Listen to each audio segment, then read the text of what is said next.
Well, firstly, thank you to the ICMA for inviting me to speak today. I really appreciate the invitation.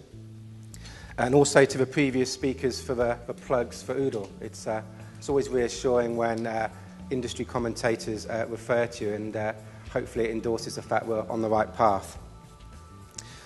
My name's Duncan. I'm the General Manager of Oodle UK. Despite the great success of companies like Yahoo and Google, no one in Hollywood yet has felt compelled to write a movie about them. Clearly, Facebook is a phenomenon like nothing else we've seen on the internet. Facebook is fundamentally transforming the internet and changing the way we interact with the people around us. In addition to changing the way consumers use the internet, Facebook is changing the internet for marketeers, something we're just starting to get our head around. Today I'm going to talk to you about Facebook and our experiences in running their marketplace product, and hopefully pass on some insights which will help you make the most of what social media has to offer. Before delving into this, I'd like to take a few minutes to reflect on the phenomenon that is Facebook. There's some bits missing there. Anyway, in discussing how to put social media to work, we need to look at Facebook and social in more detail. I want to try and reframe your perspective of Facebook as a revolutionary marketing medium. I'll then talk specifically about how to put social media to work. The common objection I hear is that social media is really hard, it takes too much time and personal involvement to be effective.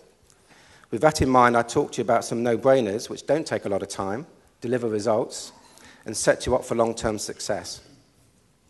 So let's start by talking about Facebook per country. I'm sure you've all seen the stats, but it's now the third biggest country in the world, and it's growing faster than China. As a form of media, it's enjoying hyperbolic growth. In the case of radio, it took 38 years to reach 50 million users. TV took 13 years. Facebook took a grand total of 9 months. Startling. It's also incredibly addictive. Half the users use it every day, and when they do, they spend almost an hour each time. They share things going on in their lives.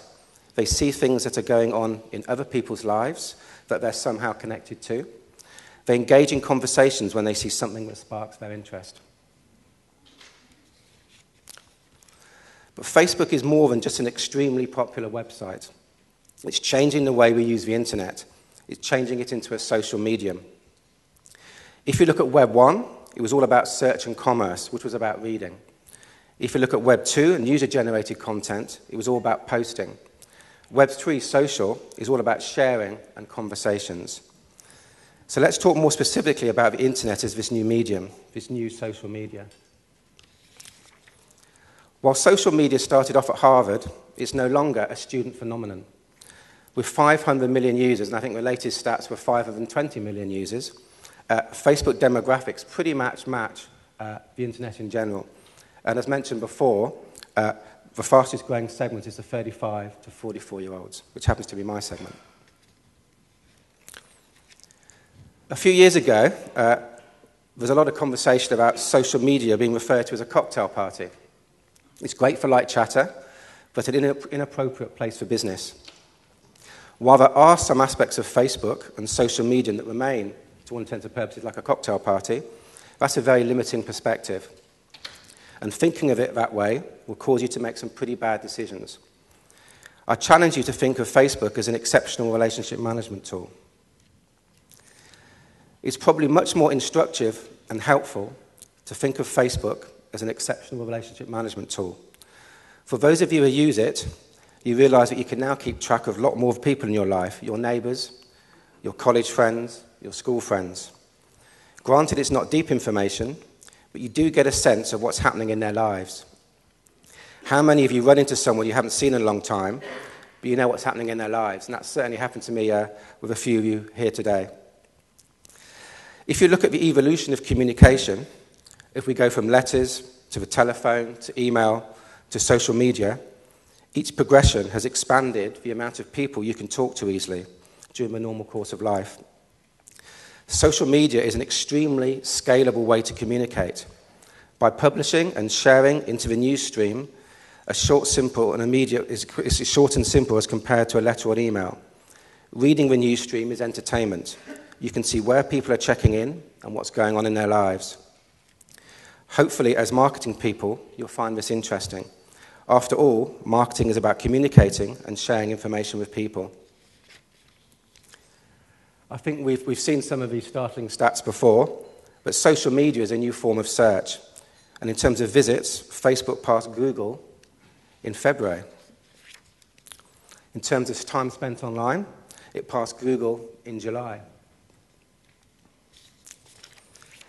But what these studies also show is that Facebook is now sending more referrals to the web's biggest sites. It's acting like a search engine. In addition to just searching, people are increasingly discovering things through trusted recommendations and referrals, predominantly through social sites like Facebook and Twitter. Instead of searching for information, people are soliciting opinion from trusted referrals. People are four times as likely to buy something when it's recommended by a friend. This isn't just about what restaurant to go to or which song to download. Recommendations matter most when you care a lot about the outcome and you think your friends can help. An example of this is figuring out where to live. This is a huge decision. You are much more likely to ask your friends than search on Google. It's also important to view social media as a marketing medium. This slide documents the different forms of marketing that you may be doing online: search engine ads, websites, online banners. The number one most trusted form of advertising is recommendations from your friends. It's your highly trusted form of advertising. In essence, social media is word of mouth on steroids. It's simple to do. It's not intrusive. An example of this is you wouldn't send an email to your 300 friends, but by posting something in your Facebook stream, to all intents and purposes, that's what you're doing. It's viral. Every comment is shared and seen by hundreds of other people. People are also looking at the stream 24 hours a day. They're seeing people commenting. They're talking about things. Even if you don't participate in what's going on, you're building an awareness of what is going on. I'll talk a little bit later about Facebook Marketplace. It's a place on Facebook where people go to find a flat, to buy tickets, etc., and prove to you that Facebook isn't just this touchy-feely stuff. It also generates proper leads for proper businesses. In terms of permission-based marketing, as you build your professional network on Facebook, you're creating a list of people, which are called fans, that you can communicate with. This is valuable in and of itself, but more importantly, it's a volume knob. When you share something, if they comment or share it, it's distributed across their networks as well. It ties direct marketing to word-of-mouth marketing. So when you measure your return on investment, you need to consider each of these individually. At Oodle, we're trying to wrap our heads around this equation. We're not there yet, and I think it's fair to say we're just getting started. So, in terms of no-brainers, 15 years ago, everyone debated about creating a website. We all have one now. You need to establish a professional presence on Facebook. This isn't about setting up a profile. Businesses need to set up a page. In a year or two, and in fact, the latest stats, I think it's 4 million small businesses have already done it. Every business will have a page on Facebook. And each business page is publicly available and also indexed by Google. It's important to make sure you've appropriately set up your Facebook page. Your Facebook page is, in essence, your identity on Facebook. You need to borrow elements from your website: photos, contact information, links. Another important aspect of this is the privacy settings that you attach to the page. Initially, only you want to be able to post. You can then open up the privacy settings so that your fans can post, but you should let anyone make a recommendation. Lastly, we also recommend that you create a professional Twitter profile and link it to your Facebook page, such that when you post an update on Facebook, it's also tweeted on your professional Twitter account. That way, your customers and prospects can interact with you on whatever tool they prefer. And if you want to find out more information about that, check out the URL at the bottom there. This is a really interesting piece of information that we found out in the last few months. A lot of the businesses we interact with have been having their brands on their Facebook pages. They don't do anywhere near as well as the pages which have real people on there. If you're a car dealer, if you're a recruitment agent, an estate agent, you'll get far better results on Facebook if you use headshots of the people you're going to be talking to. It sort of makes logical sense. People on Facebook want to talk to real people. And actually, if they see the brands there, they sometimes, or we know, they don't interact with them as much as they could. So that's the first no-brainer. Set up a page and ensure that it's got personality and ensure that you're using images of the people are going to be talking to rather than necessarily images of your brand. The second no-brainer. About 6 months ago, one of our employees found a video on Facebook, also on YouTube, which actually talked about what Facebook Marketplace was. We think he did a pretty good job, so I'd just like to show you that now.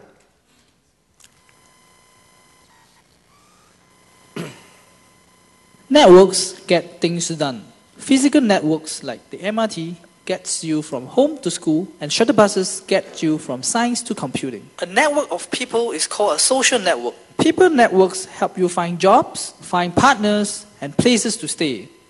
The problem with social networks in the real world is that most of your connections to other people are not visible.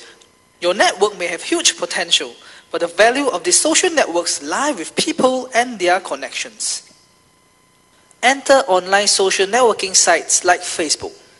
This is cool because you can see connections that leads to hidden opportunities that are otherwise hard to see in the real world. This solves a real world problem. Yay! Marketplaces are where transactions take place. This is why online e-commerce sites like eBay and Craigslist are popular. They are standalone platforms where people come and find new stuff to buy or sell. Eventually, social networks are formed within these platforms. This sufficed until Facebook came along, introducing users with true identities. Facebook's marketplace was built on top of a huge and authentic social network. Initially, it didn't do well. Then, Facebook decided to get Udo to build an entirely new marketplace, thus tapping on the expertise of an already successful online classifieds business. Within a month, Marketplace grew by 1 million users, bringing the number of total monthly users to over 3 million, and is still growing today. So, what exactly is Marketplace? Marketplace is a platform where people can buy, sell, and trade with the Facebook community. As Facebook users share real personal information, people who want to buy places a greater trust to people who want to sell. This encourages more transactions to happen in Marketplace. For example, John, a Year 3 student, is looking for a used textbook. He logs onto Marketplace and eBay to look for it. While browsing through Marketplace, he sees that Sally, a friend of Paul, who is a close friend of his, is selling the textbook that he wants. On the other hand, he's not sure that he can fully trust the sellers on eBay. A quick chat with Paul further convinces him that he should probably get the book from Sally. With the help of Paul, an arrangement was made to meet up with Sally. After a smooth transaction, everyone is happy. Marketplace is also where shopping becomes social. Users can involve their friends in their shopping decisions. Back to John. Impressed with Marketplace so far, John hangs around further to look for other things. Among other things, he sees that someone is selling their used iPad, but he is not sure if he'll like it. He decides to try out Marketplace Shout feature, which allows John to seek the opinion of his friends before making a decision. Within minutes, John's friends respond. However, the general feedback seems to encourage John to proceed with the purchase. John, being a strong believer in crowd wisdom, then decides to buy it. He proceeds to contact the seller. However, the Facebook Marketplace does not have an integrated payment system yet. Having no guarantee of receipts of goods upon payment, John decides against the deal. He is disappointed, deeply disappointed with his apparent loss. Marketplace classifieds are no ordinary classifieds. It reconnects people. It makes classifieds listing a social experience. Although John didn't get his iPad, he decides to give Marketplace another chance. He decided to post a classified to sell his old 35mm SLR camera. He clicks on Post a Listing, categorizes his listing as item for sale, types in the description, upload a picture of the camera and click on Post and Share. Voila! His listing is up and posted on his wall, and subsequently, it appears in all of his friends' feed streams. John is very impressed at how smooth and easy the whole process is. Not long after, a long-lost friend, Jeremy, contacts John. They meet up and Jeremy buys the camera. Both of them are happy because aside from getting a real good deal, both of them got to catch up with each other. Yay! So, let's recap. A network of people is called a social network. Social networking sites solves a real-world problem. Marketplace 2.0 powered by Udo.com is built on top of Facebook, a huge and authentic social network. As Facebook users share their real personal information, there is an increased sense of trustworthiness on Marketplace. Marketplace is also where shopping becomes social. Users can involve their friends in their shopping decisions. Marketplace makes classifieds listing a social experience. This has been Marketplace in plain English. Powered by Boomscart, Treehouse, Dealbound, and I Know What You Ate Last Supper. Thank you. So we're very flattered that they did that for us. To give you some sense of perspective, that was done in 2009. We're now up to 15 million unique visitors a month. That's worldwide. And I think it's fair to say Facebook are pretty pleased with the way it's going. But interestingly, Facebook in itself is not ideal for commerce, as it's centered around talking with people you know. One of the distinguishing features of Facebook Marketplace is where you can interact with everybody on Facebook. So it opens up the whole Facebook audience to things you have to buy and sell. As this picture illustrates, Facebook Marketplace has vibrant individual verticals for each of the ones you would expect, for jobs, for property, for cars, etc. Listings are posted by Facebook users and linked to their profile, and they can do all the normal search stuff you would expect on a classified site. You can also find out how you're connected to the seller. Are they a friend? Are they a friend of a friend? Do they share a passion, which you have? And for businesses, the easiest way to get your listings into Marketplace is to use something called Oodle Pro. I won't go into Oodle Pro here, but in essence, it automates the inclusion of businesses' listings into Marketplace, and it also gives them listing priority within the search results. If you're interested in more, check out the URL there, or simply grab me afterwards, and I'll be more than happy to talk to you about it. Here we see a listing in Marketplace. You can find the details of the listing. You can explore who has commented on it. You can share it. You can comment on it and discuss it with friends. Ask some questions like, is this a good place to live? The average listing gets 2.5 comments, and you can respond directly to the seller. So you have your Facebook profile set up. You've got your listings into Facebook Marketplace. What do you need to do next? You need to start using the social graph. Social media is about having conversations with people. Ultimately, you won't succeed unless you embrace this. If blogging was mainly about publishing, with maybe some commentary, relationships were one-to-one, there was no sense of social context or conversation. With social media, everything is focused around getting a conversation started. We spent a lot of time trying to understand the effects of this on traditional marketplaces like classifieds, and try and find out what a social marketplace might look like.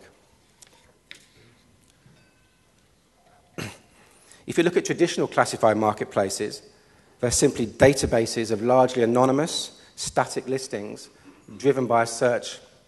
They focus on selling, culminating in an exchange of money. There's no social context. You have little or no idea who is buying and selling, other than the limited reputation you sometimes get available within sites like eBay. People's real identity is hidden, with most transactions taking place with the buyer and seller remaining anonymous. Social media completely changes the game. By connecting to your friends through Facebook's social graph, Your identity and reputation becomes more transparent through your historic activity, who and what you comment on and like. This defines who you really are, and this really matters to your friends, the friends of your friends, people who live local to you, and people who share your interests. Whereas before transactions were largely anonymous, now they aren't. And we have found that the richest vein of social actions happens 2 to 3 degrees of separation. You would expect that most of the classified activity happens with your immediate friends. It doesn't. It happens with your friends of friends, people who live locally, and people who share interests. This all ties into the idea that each transaction both has a monetary and a social reward. People extract value from a transaction when they buy and sell if they know or like them. The closer you are to that person, the more social reward you could get. An example of this is if you have a spare ticket to a concert. You are just as likely to give it to a friend who wants to go than sell it to a stranger. In this instance, the social reward is compensation enough to the seller. Social media significantly increases the amount of social reward available to a user, and this defines their decision-making. The nature of listings also change. It's not just about selling, but offering, lending, giving things away, and understanding why something is for sale. Listings become conversations. They're a combination of the details, the comments, the people who've liked them, the locality, and they're actually alive within the news streams of the people who are commenting on it. They're not simply sitting statically in databases. So one of the questions you need to ask yourself is how you can build your social reward and the social reward of those people who use your sites. And how can you enter the conversational stream around listings? This has been mentioned before, but by far and away the most important thing you can do is build your fan base, your network on Facebook. Every fan increases your overall social reward. You should ask your existing and new customers to fan you. Each like is a fan. Use Facebook Connect to add likes to your websites and embed the like button in the emails you send out and the correspondence you send out to your customers. And by the way, when Facebook launches a search engine, your fans will inform your EdgeRank. And if you don't know what EdgeRank is, I suggest you Google it when you get back. EdgeRank is Facebook's version of PageRank. And it lends you some information about how you can get your content surfacing more on Facebook than other people's. So the time to build your fan base is now. So I'm missing something. While it's important to set up a page and get your listings into Facebook Marketplace, you can't stop there. You need to raise your visibility by sharing and participating in conversations. After all, Facebook is all about conversations. We recommend that you share something at least once a week. And when you share, you must always ensure you attach a picture. It increases the conversation and commentary enormously. You should ask questions. And of course, you don't need to be at your desk to do this. You can do it via your mobile phone. And of course, you need to get fans before you start doing this, otherwise you'll be talking to nobody.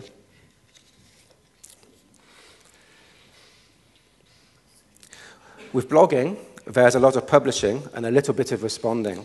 With Facebook, it's the opposite. In addition to sharing information, it's just as important, and arguably more important, to comment on what other people are saying. When something catches your eye in your newsfeed, comment in a supportive or helpful way. You may also want to use a tool like TweetDeck, which is free and downloadable, to enable you to easily monitor what people are saying on Twitter.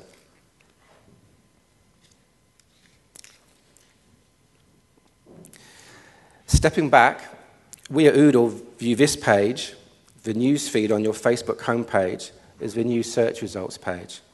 It's something we're completely obsessed about being in. It's like a search combined with your email inbox. 250 million users a day hit this page, and the average user spends an hour a day on Facebook, spending the majority of their time on this page. By doing everything we've been discussing, setting up a professional presence, building a base of fans, participating in conversations, you're optimizing your presence in the social stream. This means that your listings will have a high EdgeRank, Facebook's version of PageRank, as well as appear prominently in Bing, which is using Facebook to socialize search. The benefits of doing this are obviously obvious. When people talk about a listing, they go viral. The more people that comment, the more visibility the listing receives in the social stream.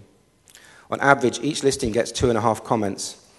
So in this example, Christine saw a real estate listing and asked her network about the schools. 10 people responded. Assuming each of these had 200 friends, by asking this one question, the listing would be visible to over 2,000 people. Pretty powerful stuff. So just wrapping up, the game is changing. And we think this is a good thing. We think anonymous classified marketplaces are not the way of the future. And we think the fact that Facebook can bring the social side to marketplaces offers us all an amazing opportunity. The opportunity now is to stand out from the crowd and don't be a fence sitter. We think the people who make the moves now will be difficult to beat. So, establish a presence, build yourself and your business a page. Ensure that the listings get exposure on Facebook Marketplace. Establish a reputation, voice, and identity by building a fan base, by commenting, by sharing on what others are saying and asking questions. This will ensure that you're optimizing your content in your fans' news feeds and ensuring that your business gets as much exposure on Facebook as it should do. That's all I had. If anyone has any questions, I'd be more than delighted to answer them.